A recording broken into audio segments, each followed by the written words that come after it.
Olá, amigos! Estamos começando o nosso programa Encontro Fraterno. Hoje tendo a alegria de receber pela primeira vez aqui no nosso estúdio Rossandro Klingey, que é psicólogo, trabalhador espírita, palestrante, que está em Goiânia a convite do CEGAL, o Centro Espírita Grupo André Luiz, para um seminário com a temática sobre a família.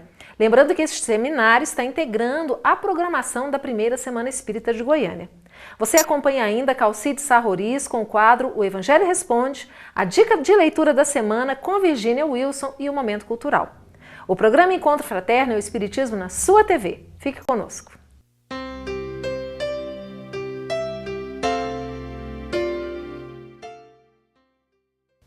Hoje nós temos a grata satisfação de receber para um bate-papo o nosso amigo Rossandro. Rossandro, é uma alegria tê-lo aqui conosco. Oi, Ivana, a alegria é toda minha estar aqui pela primeira vez junto ao pessoal do CEGAL e também aqui na FEEGO, conhecer novos amigos, ainda mais nesse trabalho maravilhoso para Jesus, que é um motivo de união muito bom para a gente, todo mundo, né? Então, e nós queremos conversar um pouco com você sobre a temática que você abordou no seminário, né? Você fez uma palestra hoje pela manhã, perguntando, existe vida após o casamento, não é? Será que existe? Nós vamos descobrir. Mas nós vamos lembrar então daquela fase que antecede o casamento, que é a fase do namoro. Muitos jovens, ao se conhecerem, pensam terem encontrado a sua metade da laranja ou a sua alma gêmea. Para começar, existe alma gêmea? Não, é um mito que foi construído e, na verdade, nós somos pessoas completas, não somos incompletas que vamos procurar alguém para nos completar. Nós vamos amadurecer e nós temos a necessidade de construção da família, de construção da paixão, do desejo para construir a família. Então, naturalmente, vai haver esse encontro. Mas se a gente alimenta a ideia de uma alma gêmea, a gente vai com tantas expectativas para o namoro ou para o casamento que se frustra. Porque as pessoas, elas são normais, são como nós, limitadas, com deficiências, mas que também querem acertar, querem crescer e querem construir uma relação a dois boa. Bom, mas nós sabemos também que o jovem, logo que ele chega ali naquele período da adolescência, ele já começa a sentir aquela vontade, aquele desejo de encontrar alguém, não é? A quem ele possa dedicar o amor, a quem ele possa de repente construir sonhos, fazer planos. Mas muitas vezes fica aquela dúvida, né? Será que essa pessoa que eu conheci agora é a pessoa com quem eu me comprometi antes de reencarnar? Não é? Como é que o jovem deve agir diante dessa situação? O namoro, na verdade, na minha percepção, é um treino para o encontro dessa pessoa. Pode acontecer de você encontrar da primeira vez que você começa a se relacionar e já sintonizar com uma alma muito fraterna sua, cujo compromisso foi construído antes da encarnação para que vocês se casem e tenham filhos. Mas pode acontecer que não, que antes até encontrar essa pessoa você tenha namoradas ou namorados e você vai naquele processo aprendendo, amadurecendo, percebendo como são as pessoas, que elas são falhas. O que vale, que é importante, é a gente seguir algumas orientações que eu acho são muito importantes para a gente pensar. Primeiro, a melhor forma da gente saber como aquele namorado ou namorada vai ser como esposo ou esposa é saber como aquela pessoa age como filho. Porque, por exemplo, alguém que não respeita e não valoriza os pais, não vai valorizar o esposo nem a esposa. Alguém que não tem compromisso moral com a própria família, compromisso emocional com a própria família, por que terá com o casamento? Ela vai seguir aquele padrão de comportamento. Então, é sempre bom a gente analisar isso. No passado, o noivado, ele tinha o objetivo de criar uma aproximação maior entre as famílias, até para os noivos perceberem como é aquela pessoa no comportamento cotidiano. E muita gente percebia que aí, numa aproximação, essa pessoa não é como eu pensei.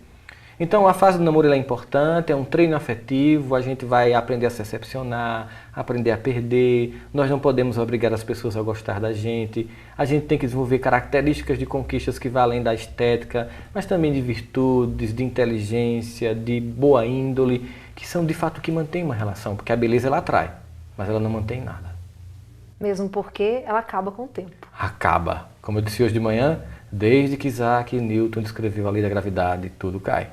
E a gente tem que desenvolver outros sentimentos e outros sintomas da alma para que, com a aproximação da velhice, da natural fragilidade orgânica, nós tenhamos aquilo que sempre também foi muito bom na relação. O respeito, o carinho, o diálogo, o afeto, que transcende aquilo que tem tempo, prazo para acabar, que é o vigor físico.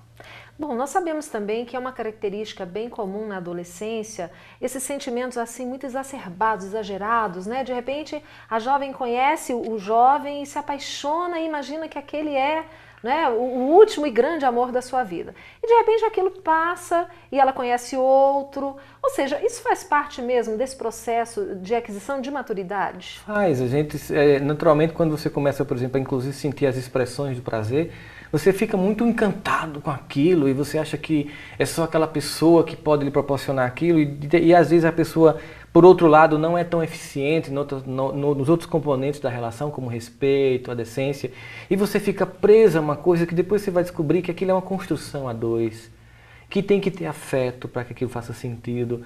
E aí a gente vai percebendo que a gente vai aprendendo. Eu digo sempre que quando termina um relacionamento, a gente não deve ficar com a sensação de frustração. A gente deve ficar com a sensação de aprendizado. O que foi que eu aprendi com essa relação? Como é que eu não repito esses erros na próxima relação? O que essa pessoa me acrescentou, mesmo estando eu hoje magoada porque ela acabou, tomando a iniciativa de acabar, o que eu faço? Aí a gente vai aprendendo para nas próximas relações corrigir esses erros e amadurecendo, relação a cada relação. Isso inclui também o ficar? É complicado, né? Essa geração atual tem o ficar, né? É muito complicado para a gente que não foi dessa geração pautar padrões para essa geração que fica. Se a gente for dizer, não fique, vai ser difícil, porque a pessoa não consegue uma relação, porque, lamentavelmente, eu não sei, é um julgamento, eu tenho 40 anos, então, na minha época não tinha isso, então, assim, geralmente as pessoas vão ter um olhar da sua geração sobre a geração atual, e não vai funcionar. O que os pais devem orientar é o seguinte, é que, em qualquer situação, nós temos que não nos expor, não nos violentar, não ceder aquilo que a gente não concorda para satisfazer o outro, para satisfazer o namorado, ou a namorada, ou o grupo de amigos. Nós temos que manter aquilo que é essencial, os valores. Porque ao final das contas, todo mundo fica, mas todo mundo no fundo quer um namoro legal, quer um namoro sério, quer alguém com compromisso. No fundo, todo mundo está buscando estabilidade. Mas como é o jogo do momento, as pessoas ficam meio sem saber o que fazer. E é impressionante porque só quem consegue de fato um namoro estável que termina em casamento são as pessoas que se respeitam. Aí elas atraem pessoas que as respeitem. Que bacana. Nós estamos então tendo esse papo agradável com o Rossandro. Nós vamos para um breve intervalo, voltamos daqui a pouquinho, mas antes você confere a dica de leitura com a nossa amiga Virgínia. Até já.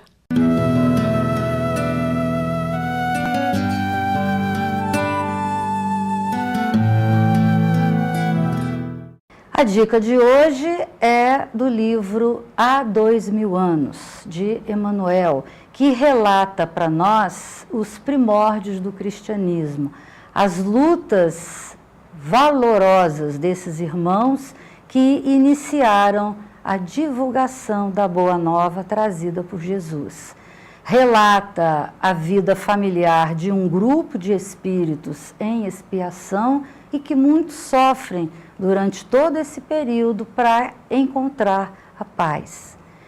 Relata também a história de uma mãezinha que se dedica à filha e ao marido, agindo de maneira sacrificial em torno do equilíbrio do lar. Conta-nos, no decorrer das suas linhas, a história do senador Públio Lentulus, que é Emmanuel, que vivera naquela época e, desde aquele momento, começa a pensar e a refletir na importância de seguir o caminho junto de Jesus. Então, leiam Há 2000 anos e vocês verão como aqueles homens e aquelas mulheres do início do cristianismo eram capazes de se entregar em nome de Jesus. Boa leitura.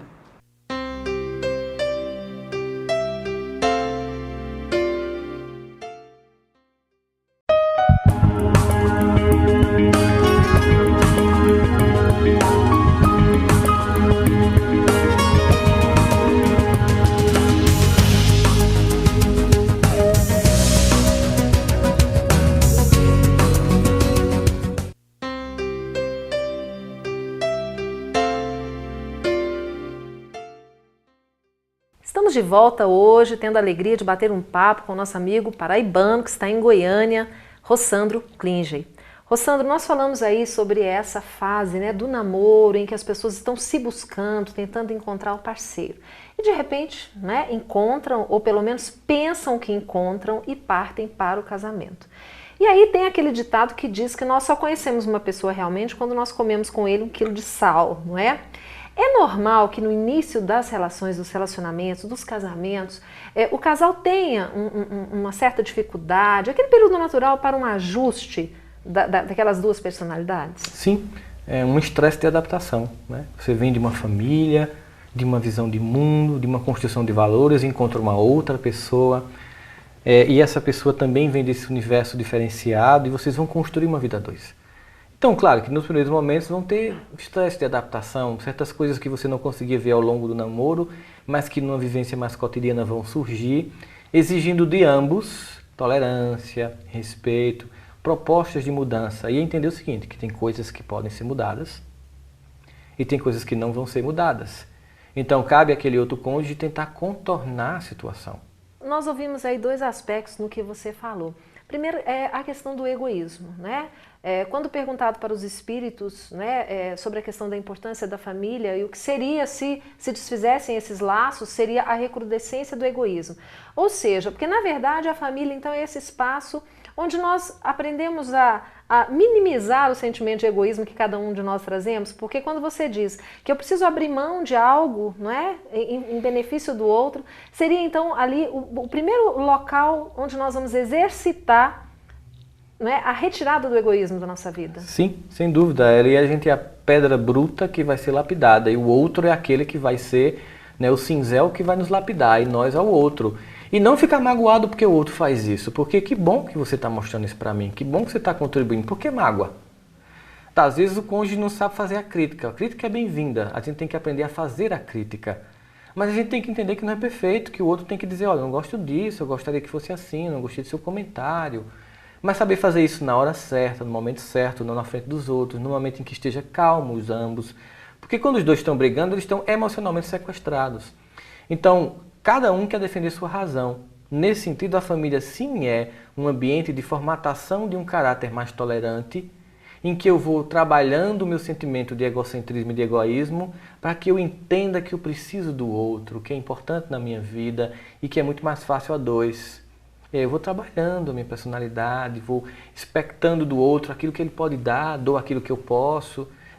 Não vou querer ser o super-homem, nem exijo dela a Mulher Maravilha. Sim, pessoas que estão construindo juntos. Inclusive o gostoso é isso, sabe? É essa construção cotidiana de 2 pessoas que querem acertar. Um outro aspecto também que nós podemos colocar é a questão talvez do vitimismo. Você disse que muitas vezes nós criamos problemas porque nós não temos problema. Será que é uma característica bem nossa mesma? Assim, até um sentimento um pouco masoquista, ou seja, eu preciso sempre ter algo para me preocupar, para sofrer, não é? E talvez a gente traz isso até para o próprio relacionamento. Com certeza. E, geralmente essas pessoas têm uma tendência a serem vítimas, né? Elas vivem com o discurso de eu tenho uma dor maior do mundo, a minha vida é muito pior que todo mundo. E quando a vida não oferece problemas concretos muito evidentes, elas criam a partir de coisas bobas, problemas que não são problemas. São certas dificuldades que podem ser facilmente superadas. E é incrível como tem gente que não sabe ser feliz. Ela sofreu às vezes tanto na vida que quando chega o momento da felicidade, inclusive da colheita de, apesar de ter sofrido, ter trabalhado para se tornar melhor, ter estudado e tal, ela fica assim sem saber para onde vai, porque ela se acostumou a viver sofrendo. Então, eu vou ficar bem agora, tá tudo ok, o que eu faço? Não, vou criar um probleminha, você não gosta de mim, você não está vendo a novela comigo, tarará, você não está prestando atenção. E aí é besteira. E aí você vai numa construção tranquila, sem esperar que o outro tenha que estar se transformando o tempo todo ao bel prazer de suas escolhas. E nós estamos falando aqui então sobre o casamento, né? Chegando à conclusão de que existe vida sim depois do casamento, é somente uma questão de nós sabermos lidar, não é, com as situações. E no próximo bloco nós vamos conversar um pouco com o Rossandro sobre a vinda dos filhos, né? O que acontece na vida do casal quando chegam as crianças. Você acompanha antes o nosso amigo Calci com o quadro Evangelho Responde e depois do intervalo nós estaremos de volta. Até já!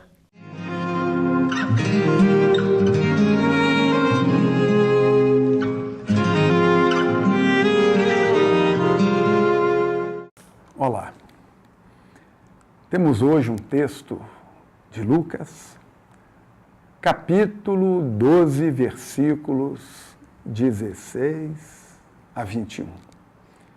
É uma parábola de Jesus, um ensino extraordinário, em que ele conta a história de um homem que já estava com os celeiros abarrotados.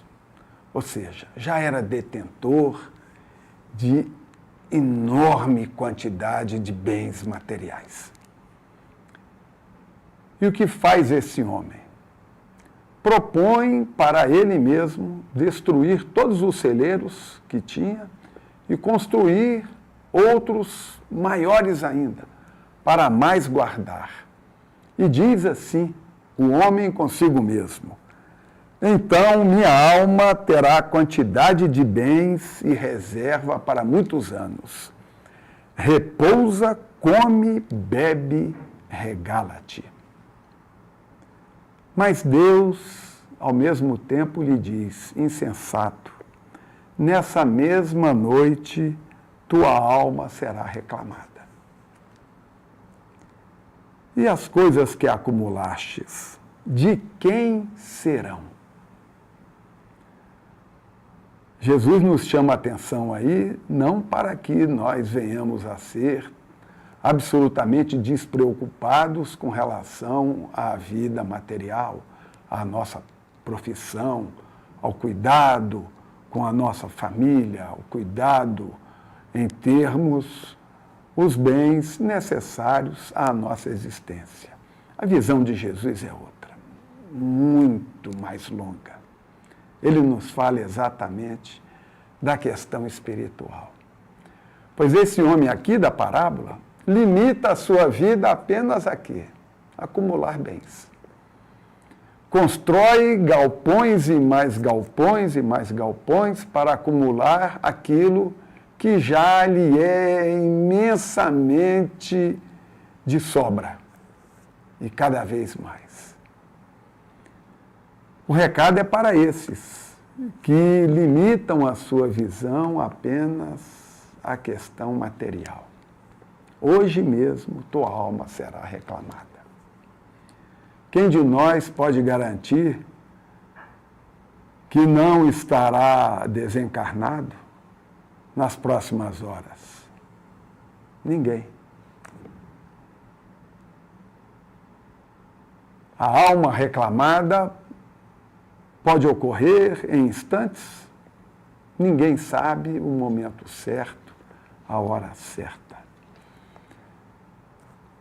E então, o que será dos bens que foram acumulados? Serão destinados à briga de herdeiros? Será que foi para isso que se construiu tantos galpões, tantos saldos bancários, tanto ouro, tanto isso, tanto aquilo? Jesus chama a atenção de todos nós para que despertemos para a realidade espiritual. Pois espíritos somos. Espíritos, ainda que na carne, continuamos sendo. Necessitando, sim, atender às necessidades materiais, mas sem jamais perder o objetivo espiritual que aqui estamos realizando. O Evangelho responde e orienta.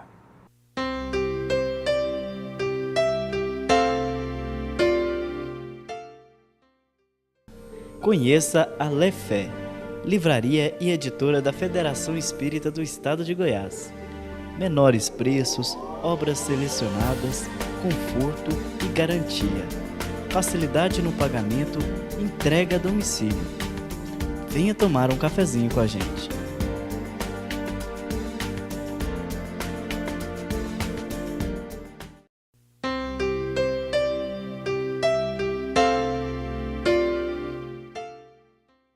Estamos de volta falando hoje sobre os relacionamentos, o casamento, a importância da família. Conversando conosco, Rossandro Klingey, paraibano, nosso amigo que está em Goiânia, nos dando a honra da presença aqui. Rossandro, depois do casamento, né, é um caminho natural para a maioria dos casais, a chegada dos filhos. Nós podemos dizer que a chegada dos filhos é um marco, muda o relacionamento, todo o ritmo de vida daquele casal? Ou seja, o casal precisa estar preparado para esse advento? Era bom que fosse assim, né? Que a gente se preparasse. A gente lamentavelmente vê muitas pessoas que não se preparam de forma nenhuma e de fato a criança muda muita coisa e muitos casais não se preparam para isso. Portanto, muitas separações acontecem com o primeiro filho. Muitas vezes porque o homem não consegue ceder espaço para o filho, que continua querendo ser a figura central da casa, e a mãe ela vai priorizar o filho, e ela está certa nisso. Mas às vezes, por parte da mãe, ela prioriza tanto o filho que esquece que também é esposa, esquece do marido, né? Então há que se entender que essa nova figura ela vai disputar no bom sentido espaço no jogo das emoções. E como criança, ela na verdade ela vem para acrescentar e não para tirar. Mas às vezes a imaturidade do casal não faz com que isso seja entendido e aí há a separação. Então sim, há uma mudança profunda na vida da família. É uma mudança que de fato vem para melhor, porque filho é uma bênção e com ele vem todo um projeto de luz, de transformação de ser, com o qual nós tivemos um acordo para que acontecesse. E é tão triste quando a gente sabota isso por incompetência emocional de ficar no casamento. Casamentos viáveis que são perdidos assim por pura imaturidade. Então é importante a gente se preparar o melhor possível para ter filhos, sim. E esses filhos que vêm, que chegam aos nossos lares, são afetos ou desafetos do passado? Houve um compromisso da nossa parte em recebê-los? Ou as coisas podem acontecer por acaso? Porque nós ouvimos às vezes as crianças dizerem assim, eu não pedi para nascer, né? Você quis me ter, eu não pedi para nascer. Outras vezes o casal não planejou e de repente a gravidez veio. Ou seja, de qualquer forma, houve consentimento do casal, a responsabilidade foi assumida? Bom, vou usar uma palavra de uma frase de Einstein, Deus não joga dados. Não existe acaso no universo. Há sempre um compromisso, quer ele seja consciente numa reencarnação programada, ou quer eu tenha a necessidade de passar por aquilo numa reencarnação compulsória. Aquela que eu não estava querendo daquele jeito, mas eu preciso passar porque eu plantei aquilo e eu tenho que colher. Então, de fato, sim, na vida a gente recebe afetos e desafetos, né? Porque o grande objetivo de Deus é o amor infinito e eterno. Então, Ele quer sempre que a gente ame. Então, se tem criaturas que nós nos ligamos pelo inverso, pelo amor doente, o ódio, a gente tem que vir para transformar esse amor no amor saudável, que é o do cuidar, do respeitar. Mas é óbvio que essa criatura vai gerar uma dificuldade maior de ser educada, exigindo dos pais ainda mais capacidade de se tornar disposto a esse processo venturoso de educar, porque ele tem uma grande recompensa. Mas uma coisa que eu acho assim, que a gente tem que ressaltar, Ivana, que eu falei muito, eu martelei muito hoje aqui no seminário na parte da tarde, quando eu falei sobre limites na educação, uma prova de amor, é que os pais têm que destruir alguns mitos em relação àquilo que eles vão desenvolver no relacionamento com os filhos. Pais não precisam ser amigos de filhos. Os filhos vão ter muitos amigos, mas vão ter só pais, aqueles dois. Pais não têm que ter medo de ter autoridade sobre os filhos. A autoridade não é autoritarismo, é uma prova de amor porque você está pagando o preço por decidir porque ainda não é capaz de tomar as próprias decisões. Então os pais precisam utilizar da autoridade moral que possuem dada por Deus, né? Então assim, eles têm que participar da educação dos filhos sem perder a norma. É fundamental isso. E sim, reforçar a ideia de que o filho, no fundo, vai amar aqueles pais que limitam. Porque quando a gente está com dificuldade, a gente chama pelo aquele pai que tem poder de autoridade, porque a gente sabe que pode confiar. A autoridade gera confiança. Então é preciso ter cuidado, saber que não importa qual seja o filho que a gente receba, é uma concessão de Deus, tem um objetivo muito claro para que isso aconteça e que a gente esteja disposto a executar nossa tarefa, porque certamente uma vez sendo feito isso, aquilo que a gente vai colher é muito venturoso. Nós sabemos também que muitos pais às vezes se afligem com relação a essa imposição de limites, né? Até quando, por exemplo, a adolescência hoje, né? Comentam que a adolescência ela está indo, né? Está se prolongando um tanto mais. Antigamente os jovens de 17, 18 anos muitas vezes já assumiam famílias, né? Eram adultos. E hoje os pais ficam sempre naquele questionamento. Bom, até que ponto eu posso interferir na vida desse filho que está nessa adolescência? Ou seja, existe um consenso? Quando é que realmente os filhos são capazes de decidirem e que os pais realmente têm que entregar a eles a condução das suas vidas? Quando eles são capazes de se manter. Quando eles trabalham, estudam e mostram que são capazes de se manter e ser responsáveis por suas vidas. Mas enquanto depende de você, ele tem que obedecer. Ele tem que entender que você tem que ter mais experiência. Não somente ele, você também como pai e como mãe tem que entender que você tem mais experiência e o dever de educar e limitar. E à medida que a criança vai se tornando adolescente, jovem, adulto, e ela vai demonstrando segurança, e você vai percebendo que ela honrou o compromisso de fazer aquilo que você solicitou no comportamento, você vai deixando-a cada vez mais livre e vai delegando a ela a capacidade de se autogerir. Mas enquanto o filho precisar de você, você tem todo o dever e direito de exercer sobre ele a autoridade amorosa de conduzir a vida daquela pessoa. Bem, o nosso tempo infelizmente está acabando, Rossandro. Eu queria que você deixasse as palavras finais para os nossos amigos telespectadores. Qual é o melhor caminho então para esses pais na educação dos seus filhos? Dizem que o exemplo é a melhor forma de educar. E as pesquisas mostram que o exemplo não é a melhor forma de educar. É a única forma de educar.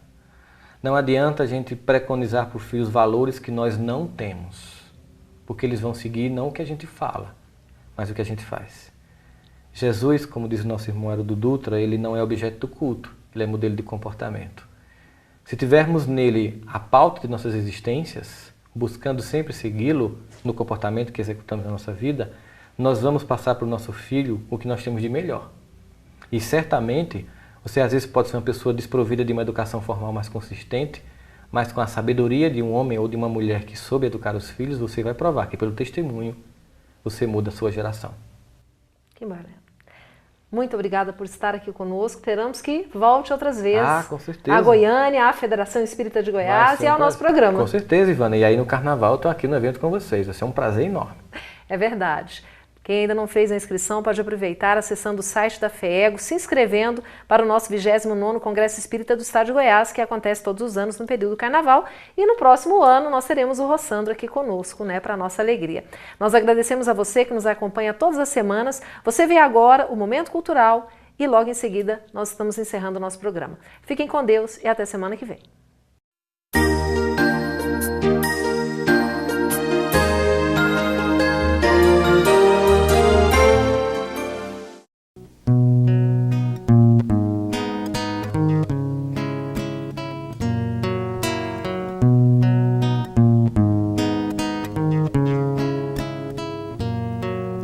Seja como uma raiz, firme um ideal, siga seu destino.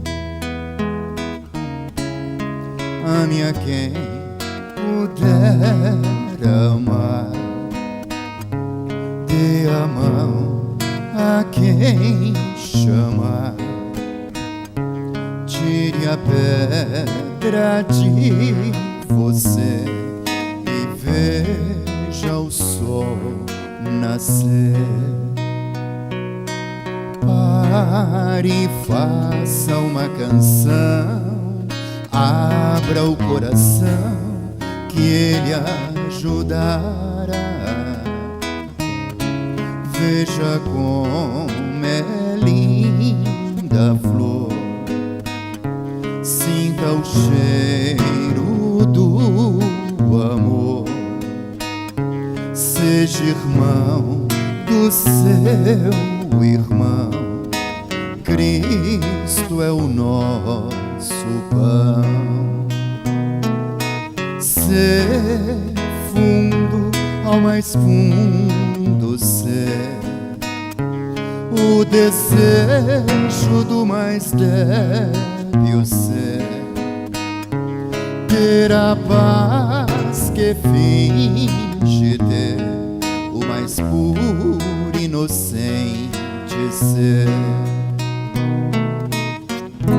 ter alguém que pinte o sol, que pinte o sol, que acorde as manhãs, todas as manhãs, ver o artista que criou e amar como ele amou. Ser fundo ao mais fundo ser, o desejo do mais débil ser, ter a paz que finge